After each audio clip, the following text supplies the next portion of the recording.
কিরে ভাইয়া, তোরা কী নিয়ে ট্রল করতেছস? আমরা কি হারছি? হারি নাই তো, ম্যাচ ড্র হয়েছে। আর তোরা বুঝলাম জিতে গেছত একটা ম্যাচ, কিন্তু তোদের জিতা দেখে মনে হইতেছে অনাহারের মুখে হঠাৎ এক টুকরো রুটি তুলে দিলাম, এরকম কিছু একটা। ভাই, ট্রল করতে তো একটা লেভেল লাগে। লাস্ট 5 ম্যাচ যদি দেখি, তোদের 2 ম্যাচ ড্র হয়েছে, তোরা 2টা জিতছ তো একটা হারছস। আর আমরা 4টে জিতছি আর একটা ড্র হয়েছে।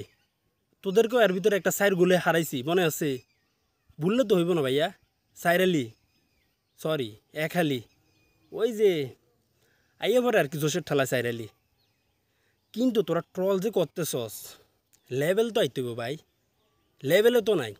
আর লাস্ট 10 ম্যাচ যদি হিসাব করি, তোদের হারের টাকা 10 ম্যাচে হিসাব করার দরকার নাই। লাস্ট 5 ম্যাচে দেখলাম যে তোরা, হায় রে, ট্রল করবি, বুঝে শুনে করবি। এমনি ট্রল করলে তো হইব না। আমরা ড্র করছি, যদি হারতাম তোদের ট্রলটা মাইনে নিতাম। কিন্তু আমরা ম্যাচ ড্র করেও যদি ট্রলের শিকার হই, তাহলে তো বুঝতে হবে যে তোরা